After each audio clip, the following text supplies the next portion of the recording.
আসসালামু আলাইকুম। এই আর হাজব্যান্ড আই বোধ আর হাজব্যান্ডের প্রিয় খাবার এই দে ছাগলের মাংস, দাঁতরলাই গরুর মাংস হেন্নে পারে তারলাই। তো ছাগলের মাংস আনাই একটু খরমা রান্না করছুম। তো এই বাদাম নারকেল পেঁয়াজ রসুন আদা একসাথে ব্লেন্ডার করে ফেলাই। তো একদম পেঁয়াজ লাল করে এটা মানে আদা বাটা রসুন বাটা যা জালো যে 2-3 বার করে মানে হসায় একদম যাতে তেল বাসি উঠিব একদম এই বাসি উঠানোর পরে দিয়ে একটু একটু তারপরে দিয়ে এই প্যাকেট কোরমার মশলা দিয়ে ফেলাইম। এই গরম এখনো মশলা ইউজ করতাম না।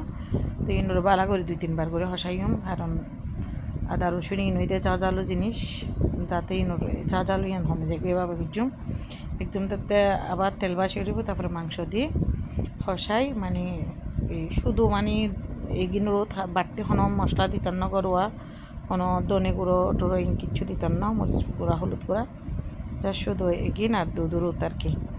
তো যাক একটু খসাইয়ের ফানি বাইরে দুধ দিয়ে ফেলে মাংসর তুন ডাকি দিয়ে মানে যদি ফানি বাইরে তারপরে একটু দুধ মাফি না আড়িয়া করে লইর 2 চামচ মতো লই আর কি। তুমি ফানি বাইরে একসাথে দিয়ে ফেলাই। তখন মানে কত গুড়ি ডাকি দিম যাতে আস্তে আস্তে ফুটিয়ে মানে গিয়া নরমে যাব কি মাংস, যাতে চুলো এত বড় না এত ছোটো নইলে উড়িয়ে গুড়ি দিই। তো এই কাঁচামরিচ দিতাম বলি গিয়ে কাঁচামরিচ দিই। এখন যতটুকু ফুটে ওকে আল্লাহ হাফেজ, আসসালামু আলাইকুম।